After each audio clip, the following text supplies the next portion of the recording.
Welcome, my lovely brothers and sisters. Welcome to the last. Oh, wait a minute. Uh-oh. Oh. Welcome to the last part of the inverted consummation of the age. As I said, what was it, Friday? I will do this last part after the weekend, but I will do it right now because tomorrow I have other things, and I'm not sure if I can do a live thing tomorrow. All right, Cosmic Marriage, Israel and the Star of David. So far, this chapter of this Battles Between Shadow and Light, a book from Wes Penre, is all about the consummation of the age, and in actuality telling also us that we are dealing with an archontic script that is being rolled out all over the earth, and we are in the last stages of this script. This script is a script that is being every 2156 years the same script. Every time when life goes into a new zodiac sign, the next one is Aquarius, then there is a battle in the archontic group, especially the echelon of it, who becomes the dominant leader for that age. So this is why they do what they're doing. We are in the middle of an archontic script that is being rolled out each and every age, and it is constantly the same script. So this means that archontic beings are quite fantasyless. They do not change in any way, shape, or form the script. Why? Because it still works. Hopefully, this time there comes a change in this script if we as humans are starting to remember that we are far more than they are, and that we are a 12-stranded human being with a spirit, which the archons lack. And this is why they do everything to keep us numb and dumb, because they want to have us fully controlled.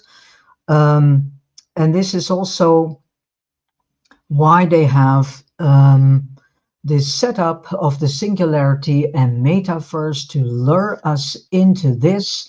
And with this, a new religion comes onto the scene, which is the religion of AI and science and technology. This is the religion that is being brought into, because in each and every age, a new religion must come onto the stage. And so this is the only thing that changes in the script. And so this time they want us to believe and worship science, artificial intelligence, and thus technologies. So this is in actuality what they are doing. Another thing why this script also has some speed in it is so that the overlord of this world, his name is Marduk, he is the echelon leader, overseer of the entire archontic group. And this overlord has a plan, and he has a plan with us human soul group to misuse and abuse the entire human soul group for his cosmic war agenda. And so this is why he is luring as much as possible people into the cloud. And through this, the more people are hooked into it, the easier he can control us, program us to do this war, this cosmic war against Orion universe. Why? Because this Marduk psychopath, uh, archontic overseer, he wants to sit on the throne of Orion. Another reason also is that, and this is also something that is at the same time being played out, the consummation of the age, which means the usurping of the entire kinoma done by the pleroma, a process that needs to be taken place in us selves. This means the absorption of the shadow or dark side in us done by the light that is in us. We are the original true light bearers and carriers, and we are the only ones who can do this process. And this was shown in the last, well, better said, in the third Matrix movie, in the end scene, in the battle between Neo and Agent Smith, where Neo sticks his hand in Agent Smith, and this is in actuality Neo consuming the shadow, the darkness, into light with light, and so Agent Smith was the representation of the kinoma and Neo the representation of the pleroma. And this battle is going on in each one of us too. And this is the mission that we have to fulfill as an entire human soul group: the usurpation, the absorption of shadow slash darkness in us with and through the light that is also in us. So this is in a nutshell the consummation of the age. Why is this? Because the archons are very afraid that they will lose their world. Well, that is in actuality indeed the entire thing. Why? Because a correction needs to take place. Something went wrong at the beginning, long time ago, and this mistake needs to be played out and needs to eventually be balanced out and solved. All right, I start with Cosmic Marriage, Israel, and the Star of David. This is the last part of this series, and then this chapter, what was it, 9, is then completed. Now let us take a look at the definition of consummation in the consummation of the age. So as noun, it means the action of making a marriage or relationship complete by having sexual intercourse, the eager consummation that follows a long and passionate seduction, and then 2, the point at which something is complete or finalized. And so the consummation of a sale. So far, we have used the second definition in this book, denoting the end of times. So this is in actuality what is termed in the Bible as the end times. This is in actuality the consummation of the age. But a lot of people are very confused with the fact that an earth ceases to exist and so on, so on. But this is misinformation and thus a false teaching. All right, so far we have used the second definition in this book, denoting the end of times, dash, the completion or the kinoma absorption. What I said earlier, the pleroma tries to consume or to merge the kinoma into the spirit realm. So everything can go back to spirit. And this process is in us. This battle is going on in us. You can say in us is the pleroma and the kinoma at the same time. So this is why we feel this push and pull in our bodies also. However, the first definition is even more intriguing. It is not based on the verb between quotation marks consume, but on consummate, which means something slightly different, albeit um, the words are related. Consummate means the completion of a marriage by having intercourse after the couple is pronounced husband and wife. Not until then is the marriage complete, since they have now consummated. So, the archons created Homo sapiens, comma, who are of the material world, the kinoma. Zoe added spirit, and like the Namlu'u before them, comma, Homo sapiens became androgynous until Enki divided us and gave us two genders. Yeah, so this whole separate male and females, as it is in this world, is not what is in our blueprint. This symbolizes the separation between spirit and matter and dramatizes the cosmic separation between the pleroma and the kinoma, spirit and matter. Some suggest the Freemasons of their, better said, or their forerunners, perhaps the Brotherhood of the Snake, introduced marriage between a man and a woman. Matrimony can be traced back to old Mesopotamia, but is most likely even older. Still, of course, the archons started it all before that.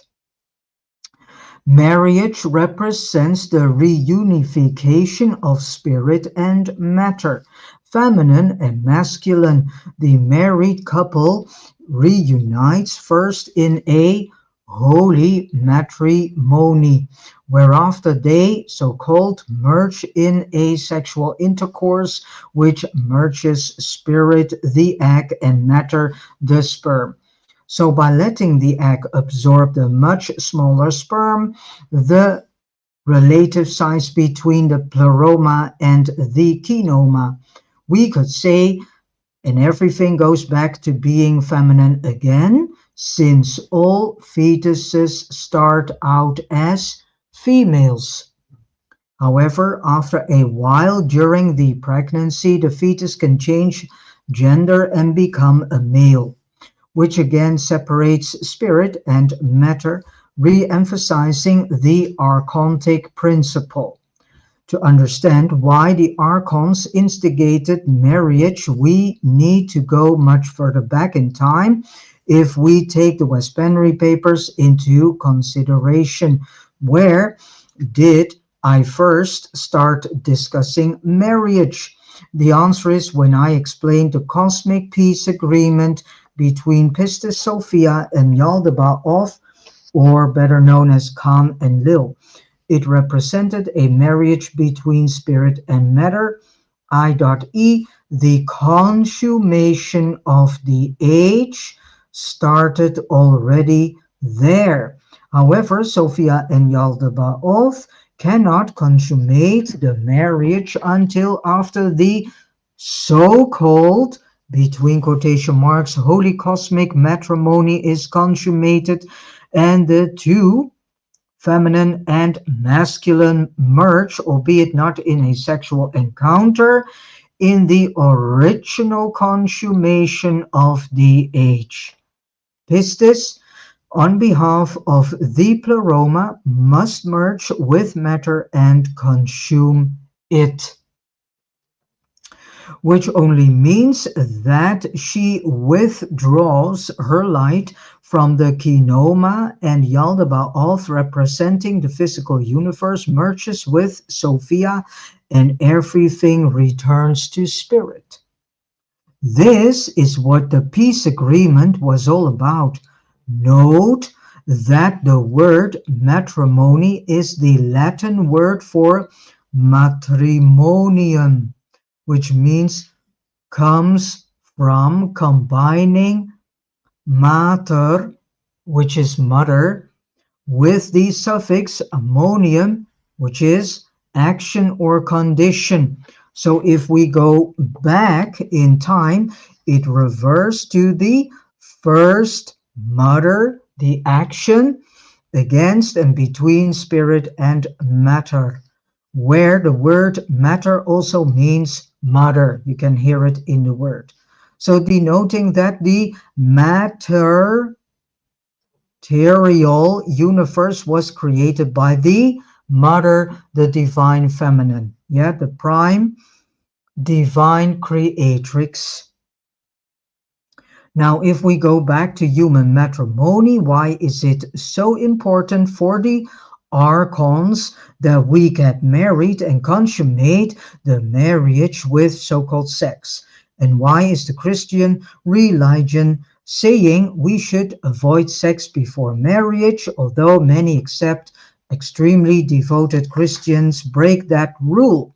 Well, it is a dramatization of the cosmic marriage between Sophia and Yaldabaoth, but every time a couple gets married and consummates the marriage, that energy becomes very powerful and feeds the archons with a boost of spirit, helping them to accomplish the inverted consummation of the age.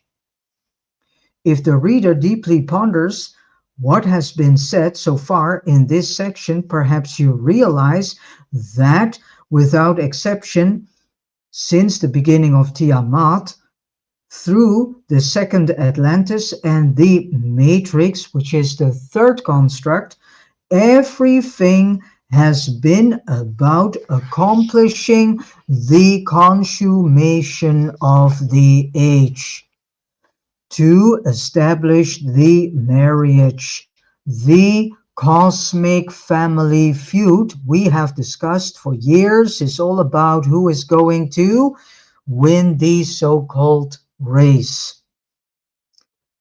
Orion or the Kinoma. And in this race, bloodlines become extremely important. So this is why I had to read about and from the Isis book, the story of Isis and the war on bloodlines. All right, William Shakespeare was correct in saying that life is a stage. We are the actors, and he understood a thing or two, whether he was actually Sir Francis Bacon. Everything from DNA, bloodline, civilizations, archontic, and Aryan interference and interactions, all wars, all peace treaties, everything so-called good and so-called bad have purpose and purposely worked toward consummating the cosmic marriage. Thus, the Freemasonic slogan, the great work of the ages. So now we get this understanding of what is truly happening here on earth and the script that is being played out and all the wars and everything that is happening in this script. Everything we do daily in all our human ignorance supports either Orion or the Kinoma. On the deepest level, there is nothing else to life than that until the consummation has been completed or we have returned to Orion, which is in actuality known as Arian. Therefore, my contract in Orion said that prophecy must be fulfilled, and it will be. So the question is, by whom? by Sophia or Yaldabaoth, come and Lil. First, if the reader wants to know where Marduk will rise, look in the Middle East. Second, I have mentioned Israel essentially being Prince Ninurta's domain. Let us dig into the latter and discuss the Star of David. So the Star of David, also called the hexagram, the six-pointed star, and the Great Seal of Solomon, is the symbol of Is, Ra, El, Isis, Ra, and Elohim, and is dominant in the Israel flag. So what does this powerful symbol signify? Well, if we look closely, we see two united triangles. One is pointing upward and the other is pointing downward. And if we look at the human body, we can say this is also represented in the body. The first represents the masculine, the matter, and the second represents the feminine, spirit. These two symbols are merged into one, and in some versions the two triangles are more visibly intertwined. The Star of David is a symbol of the consummation of the age, the merge between spirit and matter, where one consumes the other after the cosmic so-called couple finally consummates. So the Star of David is a much older symbol than the House of David, and it goes back to Orion and is Prince Ninurta's symbol. He is the one who and whose mission it is to help the two polarities merge in the end times. He is the intermediary between spirit and matter by taking residence in the semi-spiritual Orion, doing his work in both Orion and the Kinoma to complete the mission of the ages. So the hexagram is therefore originally Ninurta's emblem, and Israel is his domain, stolen by Yaldabaoth through Marduk in the days of David and his son, Solomon. Israel is now under Marduk's occupation. And this also explains the level of extreme brutalness and cruelty, because Marduk is a full-blown psychopath. And the hexagram means the same for Marduk as it does for Ninurta. Both want to complete the marriage through consummation. So Israel is a crucial location for both Orion and the Kinoma. So now you understand why the things are happening in Israel and in the Middle East as they are happening. And it is in that area all must ultimately play out. And know that Marduk is in actuality representing the Kinoma, although it will affect the entire world and the Kinoma in full. It is quite sobering that our entire existence before the consummation of the age will be completed has been to prepare for it. This has been all that matters since the day the first Namlu'u saw the light of the day in Orion. Everything else is a distraction. So we need to get the deeper understanding of all the things that are being played out in the Middle East, in Israel, and everything that is now happening there. And also the correlation between the Middle East and Ukraine, Ukraine and Russia, all has its reason and is linked into this plan. Does the reader understand now why Sophia is the between quotation marks Virgin and the Virgin Mary, etc.? She has yet to have between quotation marks intercourse to consummate her marriage with matter. The so-called marriage was never completed. So now we go to what is Orion's potential solution. Let us see what this means.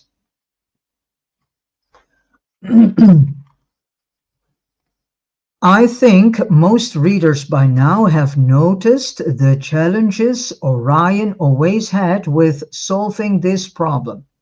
I have seen the frustration among people who have read my material. Why doesn't the Queen come and help us? I have not been immune to these thoughts either. From time to time, even though I think I understand things better now, thanks to deep studying the Gnostic texts and incorporate some of it to my earlier research, including the Wes Penre papers. Not that Orion has ignored the problem. I think the reader by now realizes that this is not the case. The entire existence is at stake, including the pleroma. Therefore, we can safely say it is the highest priority in Orion to solve this problem and to consume the darkness here. They will never give up on that. Not now and never. The Pleroma and Orion have tried many solutions, but they have all backfired. It is not because the solutions were bad or sloppily thought through. It was because in the kinoma, everything is replicated and inverted. Therefore, whatever the beings of light were doing, it backfired and sometimes made things worse. It might make people think the archons must be incredibly smart, but that is not the case. They are acting and reacting due to their traits and characters that are set in stone. That is who and what they are. That is why we do not see any changements due to the fact that the majority of us humans are not asking questions, are not doing self-studying, are not doing self-education.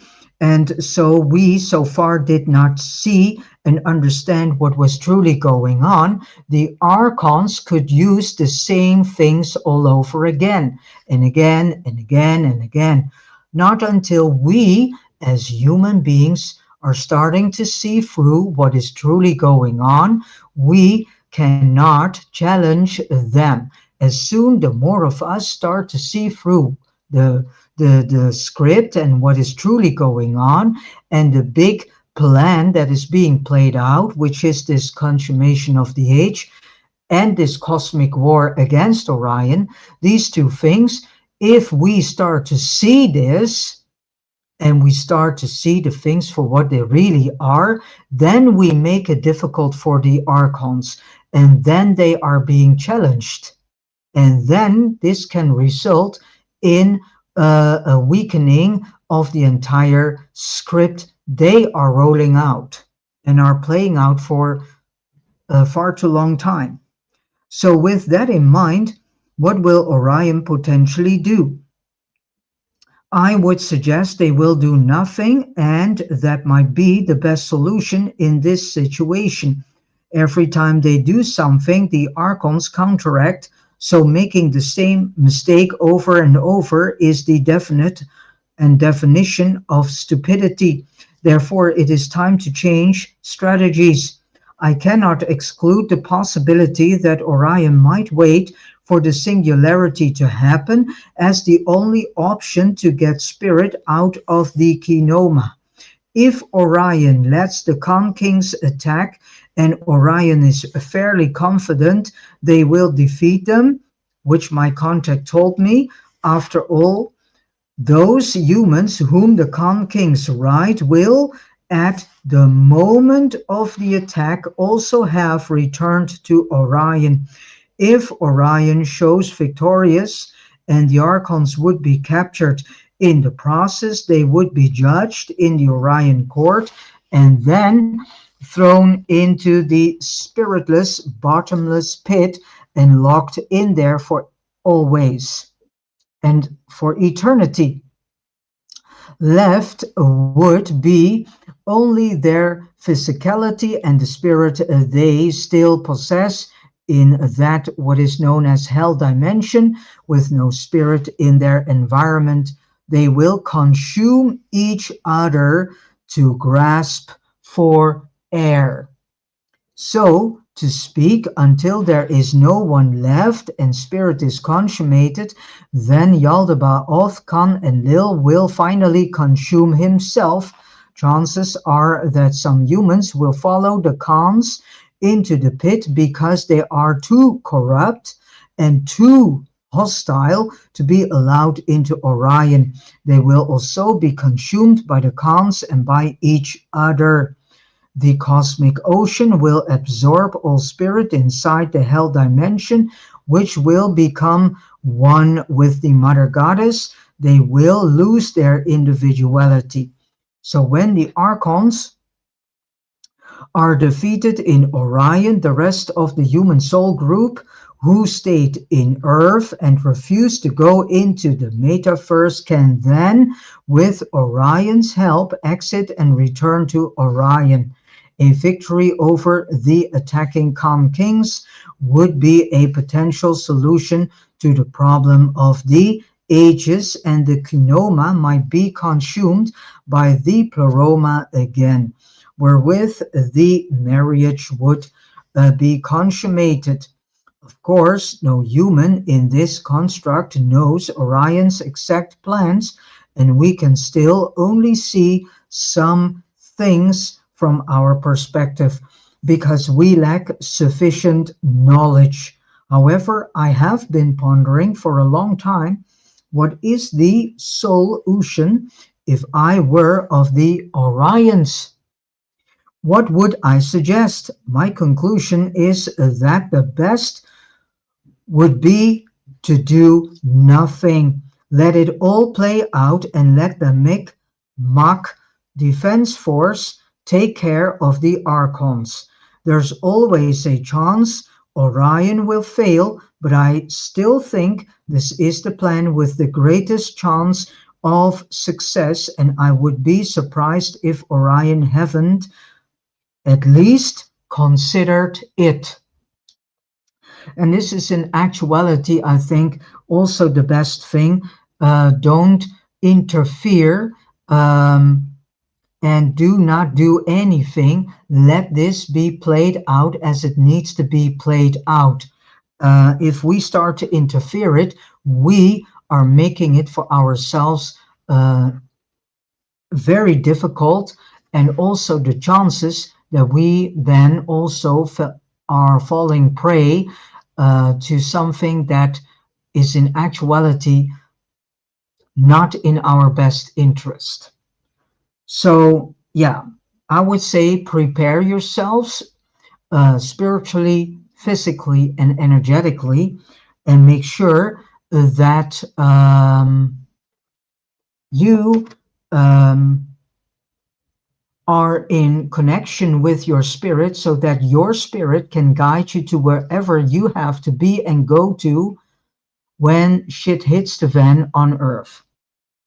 There is much at stake, and it might appear to be a shaky plan, but if it works, the humans in the cloud will already be home in Orion when the battle is over, and can hopefully be helped and woke up from their mind control after the shocking experience of the battle in Orion by showing them empathy and compassion, because many of us are also lured into this cloud And so we are there in it without our consent. Yeah, we do not really know uh, what is truly happening.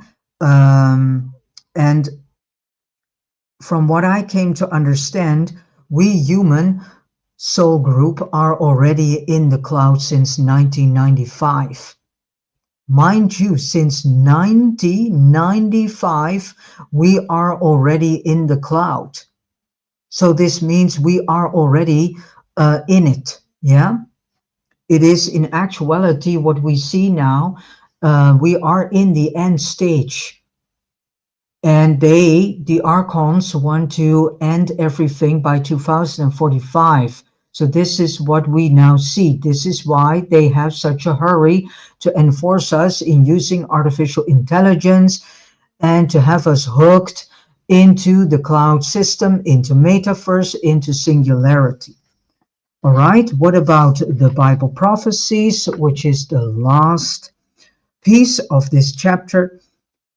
I have discussed earlier that prophecy must be played out. This is what my contact in Orion told me. I did not realize that there is more than one prophecy, and they are conflicting. So we have the book of Revelation, of course, but we also have the divine consummation of the age, which we will discuss in more detail in an upcoming chapter. When we hear or read about the number 7, we can rest assured it is about the 7 archons or the 7 heavens, such as with the 7 trumpets in the book of Revelation. That entire prophecy is, and here it comes, channeled by the calm kings. So it's not from God at all. Yeah, the entire Bible is channeled information, and is not holy at all, and is directly coming from Marduk himself, the so-called God of the New Testament, and the Old Testament is channeled by Enki, the God of the Old Testament. So the New Testament is channeled by Marduk, who plays God in this world and who has played also for Jesus. Yeah. So now you get the story more complete. So this is why it's of great importance to um, get a grip and understanding of what this Bible book in actuality is.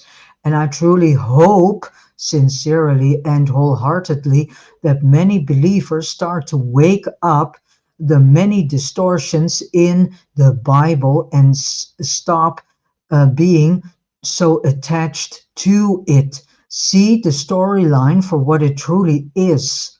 And this is one of the reasons why I am passing on to you all this information from these books that my spirit is telling me to present to you. So, uh, the entire prophecy of the book of Revelation is channeled by the Khan kings, most likely Marduk himself. It is based on the, between quotation marks, Jesus story. And we now know that the real Jesus is in actuality Marduk himself. Of course, which is our story, but then an inverted version. So an archontic version of our human story. The story of humankind told from an archontic perspective and perception and viewpoint. We are the Christ in the pleroma. We are the Christ in the pleroma. We are this real light bearer. Yeah. Dash the goddess only and perfect child. as well as Jesus slash Marduk is God's only and perfect child dash the Christ in the Jesus narrative. However, we have also discussed how everything transforms into something similar across the dimensions and densities, although the Jesus story is the story of us.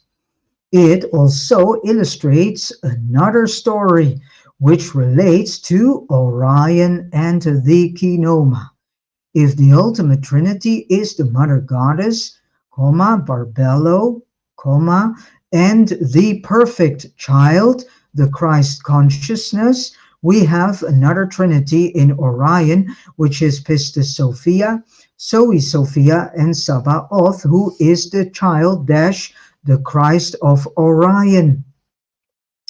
As the Bible conveys, Christ slash Jesus is also Archangel Michael, the warrior from heaven who threw out the archons, the fallen archangels, from the eighth heaven with assistance from his female Amazon, Mi'kmaq army, and the Dak, who were still loyal to Orion.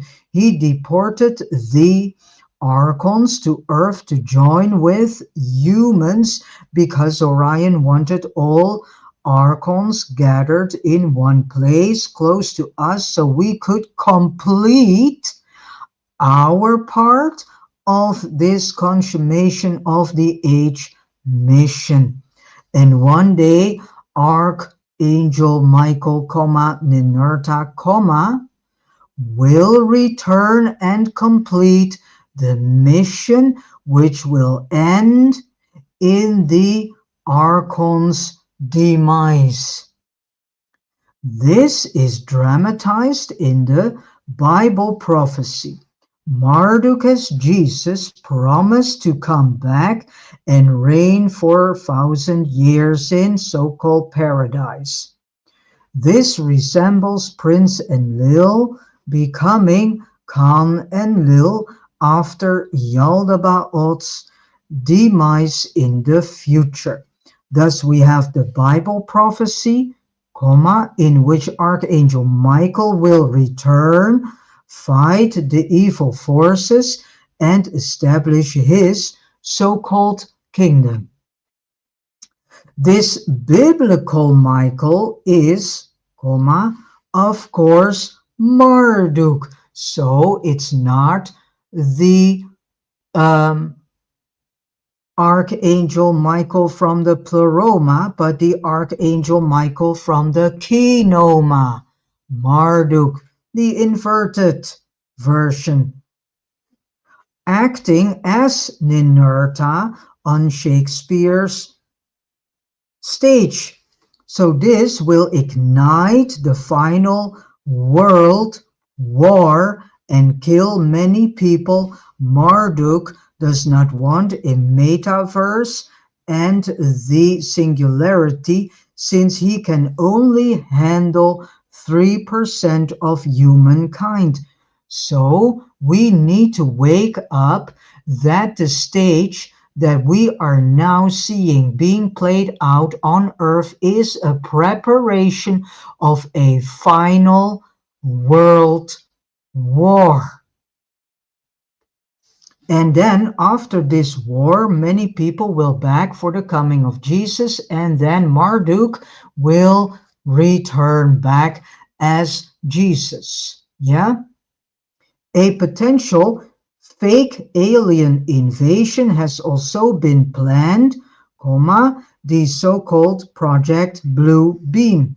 But why all this drama? Why not just kill off a chunk of the human population? It has been done before.